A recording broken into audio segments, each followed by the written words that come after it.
ಆದರೂ ಕೆಲವರು ನೋಡದೇ ಇರೋದ್ರಿಂದ ನಾನು ಪರಿಚಯ ಹೇಳ್ತೀನಿ. ನನ್ನ ಹೆಸರು ರಾಣಿ ಚಂದ್ರಶೇಖರ್ ಅಂತೇಳಿ. ನಾನೀಗ ಹಳೇಬುದ್ನೂರು ಹೆಣ್ಮಕ್ಳು ಕಾಕೇಳು ದೊಡ್ಡಿ ಸೊಸೆ. ಆದರೆ ನಾನು ಇಷ್ಟು ವರ್ಷ ಮಂಡ್ಯದಲ್ಲಿದ್ದೀವಿ, ಒಂದು 15 ವರ್ಷ ಮಂಡ್ಯದಲ್ಲಿದ್ದೀವಿ. ಮತ್ತೆ ಮಕ್ಕಳೆಲ್ಲ ದೊಡ್ಡವರಾದ್ಮೇಲೆ ಮತ್ತೆ ಊರಿಗೆ ಹೋಗೋಣ, ನಮ್ಮ ಸರ್ವಿಸ್ ಎಲ್ಲ ಊರ ಕಡೆನೇ ಇದ್ದಿದ್ದರಿಂದ ಊರಿಗೆ ಹೋಗೋಣ ಅಂತೇಳಿ ಮತ್ತೆ ಈಗ ನಾವು ಹಳೇಬುದ್ನೂರಲ್ಲಿ 2 ವರ್ಷದಿಂದ ಇಲ್ಲೇ ಇದ್ದೀವಿ. ನಮ್ಮದು ಸಂಸ್ಥೆ ಕೂಡ ಇದೆ, VL ಗ್ರಾಮೀಣ ಮತ್ತು ನಗರ ಅಭಿವೃದ್ಧಿ ಸಂಸ್ಥೆ ಅಂತೇಳಿ. ಚನ್ನಪಟ್ಟಣದಲ್ಲಿ ನಮ್ದು ಆಫೀಸ್ ಇದೆ, ಹಳೇಬುದ್ನೂರಲ್ಲಿದೆ, ಚನ್ನಪಟ್ಟಣದಲ್ಲಿದೆ. ಮಂಡ್ಯದಲ್ಲಿ ಆಫೀಸ್ ಇದೆ, ಚೇಂಜ್ ಮಾಡಿ ಹಳೇಬುದ್ನೂರು ಶಿಫ್ಟ್ ಮಾಡ್ತೀವಿ. ಇವಾಗ ಹೊಸ ಬ್ರಾಂಚ್ ಆಗಿ ಚನ್ನಪಟ್ಟಣದಲ್ಲಿ 7 ತಿಂಗಳಿಂದ ಆಫೀಸ್ನ ಮಾಡ್ತೀವಿ. ನಮ್ಮ ಸಂಸ್ಥೆ ಮೂಲ ಉದ್ದೇಶ ನಾವು ಮಹಿಳಾ ಸಬಲೀಕರಣಕ್ಕೋಸ್ಕರ ಸಮಾಜದ ಹಲವಾರು ಸ್ತರಗಳಲ್ಲಿ ಕೆಲಸ ಮಾಡ್ತೇವೆ. ಹಾಗೆಯೇ ಸರ್ಕಾರಿ ಶಾಲೆಗಳಲ್ಲಿ ಗುಣಾತ್ಮಕ ಶಿಕ್ಷಣ ತರುವ ನಿಟ್ಟಿನಲ್ಲಿ RTE ಆ್ಯಕ್ಟ್ ನಿಮ್ಮೆಲ್ಲ ಜೊತೆಗೆ ಕಾರಣ ಪ್ರತಿ ಮಕ್ಕಳು ಕೂಡ ಏನು ಆಡಳಿತ ಆ ಕಾನೂನು ಅಂಡರಲ್ಲಿ ನಾವು ಹಲವಾರು ಸರ್ಕಾರಿ ಶಾಲೆಗಳನ್ನು ನಾವು ಕೆಲಸ ಮಾಡ್ತೇವೆ. ಅದೇ ರೀತಿ ನಿಮ್ಮ ಮನ್ಕೇರೆ ಪಂಚಾಯತಿ ವ್ಯಾಪ್ತಿಗೆ ಬರುವಂತಹ ಶಾಲೆಗಳನ್ನು ಕೂಡ ಈ ಹಿಂದೆ ಕೆಲಸ ಮಾಡಿದ್ವಿ, ಈಗ ಮಾಡ್ತಿಲ್ಲ. ಈ ಹಿಂದೆ ನಾನು ಸರ್ಕಾರಿ ಶಾಲೆಗಳನ್ನು ದತ್ತು ತಗೊಂಡಿದ್ವಿ. ಹಾಗೆ ಈಗಲೂ ಕೂಡ ನಾವು 3 ವರ್ಷ ಆದ್ಮೇಲೆ ಮತ್ತೆ ಈಗ 10 ಸರ್ಕಾರಿ ಶಾಲೆಗಳನ್ನ ದತ್ತು ಪಡೆದಿದ್ದೀವಿ. ಶಿಕ್ಷಣ ಇಲಾಖೆಯಿಂದ, ಗ್ರಾಮೀಣಾಭಿವೃದ್ಧಿ ಇಲಾಖೆಯಿಂದ 2 ಗ್ರಾಮ ಪಂಚಾಯತಿಗಳನ್ನ ನಾವು ದತ್ತು ಪಡೆದಿದ್ದೀವಿ. ಸೂರ್ಗಡಿ ಪಂಚಾಯತಿ ಮತ್ತೆ ಕನ್ನಡಿ ಪಂಚಾಯತಿನ ಪಡೆದು ಆ ವ್ಯಾಪ್ತಿಗೆ ಬರುವಂತಹ ಶಾಲೆಗಳಲ್ಲಿ ನಾವು ಕೆಲಸ ಮಾಡ್ತಾ ಇದ್ದೀವಿ. ಬರೀ ಶಾಲೆಗೆ ಅಷ್ಟೇ ಮಾಡಲ್ಲ, ನಿಮ್ಮಂತ ಹೆಣ್ಮಕ್ಳೊಟ್ಟಿಗೆ ಸಮುದಾಯದೊಟ್ಟಿಗೆ ಕೆಲಸ ಮಾಡ್ತೀವಿ, ನರೇಗಾ ಹೆಣ್ಮಕ್ಳ ಜೊತೆ ನಾವು ಕೆಲಸ ಮಾಡ್ತೀವಿ, ಸ್ಥಳೀಕರೊಟ್ಟಿಗೆ ಗ್ರಾಮಸ್ಥರೊಟ್ಟಿಗೆ ನಾವು ಕೆಲಸ ಮಾಡ್ತೀವಿ. ಈ ನಿಟ್ಟಿನಲ್ಲಿ ನಾವು ಕೆಲಸ ಮಾಡ್ತಾ ಇವತ್ತು ನಿಮ್ಮ ಊರಿಗೆ ನಾವು ಬಂದಿರುವಂಥದ್ದು. ನೀವೆಲ್ಲ ನೋಡಿದ್ದೀರಾ, ನಿಮ್ಮ ಸರ್ಕಾರಿ ಶಾಲೆ ಅಲ್ವಾ? ಯಾವ್ಯಾವ ಊರಿಗೆ ಬಂದಿದ್ದೀರಿ ಇಲ್ಲಿ? ತುಮಕೆರೆ, ಅನಕೆರೆ, ಸಚ್ಚಿಗೆರೆ, ಮಲೆನೊಡ್ಡಿ ಬರ್ತಾವ್ರಿ ಮೇಡಮ್. ಬರ್ತಾರೆ. ನೋಡಿ, ನಿಮ್ಮ ಪಂಚಾಯತಿ ವ್ಯಾಪ್ತಿಗೆ ಬರೋ 4 ಊರುಗಳಿಂದ ನೀವು ಕೂಡ ಬರ್ತಾ ಇದ್ದೀರಾ. ಈ 4 ಹಳ್ಳಿಗಳಲ್ಲಿ ನನಗೆ ತಿಳಿದಾಗೆ, ಈ 4 ಹಳ್ಳಿಗಳಲ್ಲಿ ನನಗೆ ತಿಳಿದಾಗೆ ಬೆಸ್ಟ್ ಸ್ಕೂಲ್ ಅಂದ್ರೆ ತುಮಕೆರೆ. ಏನಂತೀವಿ? ನಿಜನಾ? ಎಷ್ಟು ಜನ ಸ್ಕೂಲ್ ಕಡೆ ಹೋಗ್ತೀರಿ? ಸ್ಕೂಲ್ ಕಡೆ ಯಾರು ಹೋಗ್ತೀರಾ? ಯಾರ ಮಕ್ಕಳಲ್ಲಿ ಗೌರ್ಮೆಂಟ್ ಸ್ಕೂಲ್ ಕಳಿಸ್ತಾ ಇದ್ದೀರಿ? ಎಲ್ಲ ವಿವೇಕಾನಂದ ಸ್ಕೂಲು, ಅಭಿನವ ಭಾರತಿ ಸ್ಕೂಲ್ ಅಥವಾ ಬೇರೆ ಬೇರೆ ಸ್ಕೂಲ್ಗಳಿಗೆ ಸೇರಿಸ್ಕೊಂಡಿದ್ದೀವಿ. ಆಯ್ತು.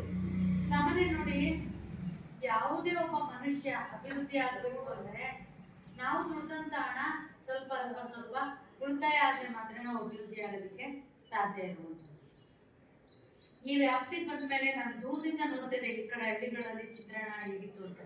ಯಾಕೆ ನಾನು ದೂರದಿಂದ ನೋಡ್ತಿದ್ದೆ ಅಂತಂದ್ರೆ, ನಾನು ಹಳ್ಳಿಯೋಳು ಆದ್ರೂ ಕೂಡ ನನ್ನ ಕೆಲಸ ಎಲ್ಲ ಇದ್ದಿದ್ದು ಬೇರೆ ಬೇರೆ ಜಿಲ್ಲೆಯಲ್ಲಿ. ವಾರ 15 ದಿವಸ ನಾನು ಬೇರೆ ಬೇರೆ ಜಿಲ್ಲೆಗಳಿಗೆ ಹೋಗಿ ಕೆಲಸ ಮಾಡ್ತಿದ್ರಿಂದ ಈ ಮಂಡ್ಯ ಜಿಲ್ಲೆ ಚಿತ್ರಣ ನನಗೆ ಅಷ್ಟಾಗಿ ಗೊತ್ತಾಗ್ತಾ ಇರ್ಲಿಲ್ಲ. ಸೊ ಈಗ ನಾನು ಹತ್ತಿರದಿಂದ ನೋಡ್ತಿರೋದ್ರಿಂದ, ಕಳೆದ 2 ವರ್ಷಗಳಿಂದ ಕೂಡ ಹತ್ತಿರದಿಂದ ನೋಡ್ತಿರುವಾಗ ಇಲ್ಲಿ ಚಿತ್ರಣ ನೋಡಿದಾಗ ಏನಾಗ್ತಿದೆ ಅಂದ್ರೆ, ನಾವು ನೀವು ಎಷ್ಟೋ ಜನಕ್ಕೆ ಆ ಮೌಲ್ಯತೆಗಳು ಗೊತ್ತಿಲ್ಲ. ಒಂದು ತಿಳ್ಕೊಳ್ಳಿ, ನೀವು ಸರ್ಕಾರಿ ಕೆಲಸದಲ್ಲಿ ಎಷ್ಟು ಜನ ಸೈಕಲ್ ತುಳಿದು ಹಗಲು ರಾತ್ರಿ ಕಷ್ಟಪಟ್ಟು ಓದಿರ್ತಾರೆ ಅಲ್ವಾ? ಕಷ್ಟಪಟ್ಟು ಓದಿರ್ತಾರೆ, ಒಳ್ಳೆ ಸ್ಕೋರಿಂಗ್ ಕೂಡ ಅವ್ರ ಅನುಭವದ ಆಧಾರದ ಮೇಲೆ ಸ್ಕೋರಿಂಗ್ ಕೂಡ ಮಾಡಿರ್ತಾರೆ. ಆದ್ರೆ ನಾವೇನ್ ಮಾಡ್ತೀವಿ? ಪ್ರೈವೇಟ್ ಅಲ್ಲಿ ಯಾರು ಪ್ರೈವೇಟ್ ಹಾಸ್ಪಿಟಲ್ ಮಾಡಿರ್ತಾರೆ, ಯಾಕೆ ಮೇಡಮ್ ಹೇಳಿ? ಯಾಕೆ? ದುಡ್ಡುಗೋಸ್ಕರ ಮಾಡಿರ್ತಾರೆ. ಮತ್ತೊಂದೇನಕ್ಕೆ? ಅವ್ರ ಪರ್ಸೆಂಟೇಜ್ ಕಡಿಮೆ ಇರ್ತದೆ, ಗೌರ್ಮೆಂಟ್ ಕೆಲಸ ಸಿಗ್ತಿರಲ್ಲ, ಅದಕ್ಕೆ ಅವ್ರು ಪ್ರೈವೇಟ್ ಅಲ್ಲಿ ಇರ್ತಾರೆ. ಇದು ಒಂದು ಹಾಸ್ಪಿಟಲ್ ಎಕ್ಸಾಂಪಲ್. ಹಾಗೇನೆ ಎಜುಕೇಶನ್ ಕೂಡ, ಶಿಕ್ಷಣ ವ್ಯವಸ್ಥೆನೂ ಕೂಡ ಹಂಗೆ ಇರುವ ಒಬ್ರು ಬರ್ಲಿಲ್ಲ. ನಿಮ್ಗೆ ಕರೆಕ್ಟ್ BEd ಮಾಡಿ DEd ಮಾಡಿ ಅದೇ ವಿಷಯವಾರು ಮ್ಯಾಥ್ಸ್ ಅಲ್ಲಿ ಎಕ್ಸ್ಪರ್ಟ್ ಇರೋರು, ಸೈನ್ಸ್ ಅಲ್ಲಿ ಎಕ್ಸ್ಪರ್ಟ್ ಇರೋರು, PT ಎಕ್ಸ್ಪರ್ಟ್ ಇರುವಂತವ್ರು, ಹಿಂದಿ ಎಕ್ಸ್ಪರ್ಟ್ ಇರೋರು ಗೌರ್ಮೆಂಟ್ ಸ್ಕೂಲ್ಗಳಿಗೆ ಅದನ್ನೇ ಸಬ್ಜೆಕ್ಟ್ ಓದಿ ಅದಕ್ಕೆ ಬರ್ತಾರೆ. ಆ ಸಬ್ಜೆಕ್ಟ್ ಓದದೇ ಇರೋರು PUC ಡಿಗ್ರಿ ಇನ್ಕಂಪ್ಲೀಟ್ ಏನೋ ಮಾಡಿ ಪರ್ಸೆಂಟೇಜ್ ಕಡಿಮೆ ಇದ್ದು ಕೆಲಸ ಸಿಗದೆ ಇರುವಂತವ್ರು ಪ್ರೈವೇಟ್ ಇನ್ಸ್ಟಿಟ್ಯೂಟ್ ಕೆಲಸ.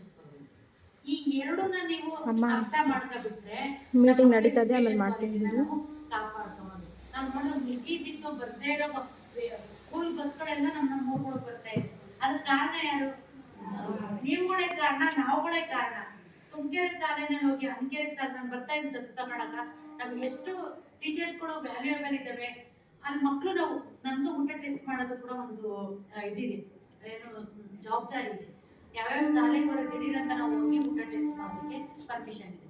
ಸೊ ನಾವು ಹೋಗಿ ಊಟ ಟೆಸ್ಟ್ ಮಾಡುವಾಗ ಮಕ್ಳುಗಳು ಬರ್ತಾರೆ, ಆಯಗಳ ಹತ್ರ ಬಡಿಸಲ್ಲ, ನಾವು ಮಕ್ಳನ್ನ ಕರಿತೀವಿ, ಮಕ್ಳು ಬಡಿಸ್ಕೊಡ್ತಾರೆ. ಎಷ್ಟು ಪ್ರೀತಿಯಿಂದ ಬಡಿಸ್ತವೆ, ಎಷ್ಟು ಚೆನ್ನಾಗಿ ಬಡಿಸ್ತಾರೆ. ಒಂದು ಚೂರು ನಮ್ಮನ್ನ ಆ ಕಡೆ ಈ ಕಡೆ ಅಲ್ಗಾಡಲ್ಲ. ಅಂದ್ರೆ ಅಲ್ಲೇ ಇರ್ತೀವಿ, ಮೇಡಮ್ ಅದಾಕ್ಲ ಮೇಡಮ್ ಇದಾಕ್ಲ ಮೇಡಮ್ ಇದಾಕ್ಲ. ಎಷ್ಟು ಆ ಕಲ್ಚರ್ ಯಾರು ಕಲ್ಸಿರ್ತೀವಿ? ಮನೇಲಿ ಕಲಿಸ್ತೀವ? ಮನೆ ಮುಟ್ಟುಬರಿ ಎಲ್ಲ ಬೆಳೆಸ್ಬಿಡ್ತಾರೆ, ಏನ್ಬಿಟ್ಟು ನಾವು ಬೆಳೆಸ್ಬಿಡ್ತೇವೆ, ಹೋಗು ಏನ್ ಮುಟ್ಬೇಡ ಅಂತ. ಅದೆಲ್ಲ ಶಾಲೆಯಲ್ಲಿ ಕಲಿಯೋದದು ಮಕ್ಕಳು. ನಾವು ಆಗಾಗ ಮಕ್ಕಳುಗಳಿಗೆ ಡ್ರಾಯಿಂಗ್ ಕಾಂಪಿಟೇಷನ್ಗಳನ್ನ ಇಡ್ತಾ ಇರ್ತೀವಿ, ಕ್ವಿಜ್ ಕಾರ್ಯಕ್ರಮನ ಇಡ್ತಾ ಇರ್ತೀವಿ, ಮತ್ತೆ ಅವ್ರಿಗೆ ಪ್ರಬಂಧ ಸ್ಪರ್ಧೆಗಳನ್ನ ಇಡ್ತಾ ಇರ್ತೀವಿ. ಎಷ್ಟು ಎರಡರಡಿ ಮುದ್ದಾಗಿ ಬರೀತವೆ ಗೊತ್ತಾಗ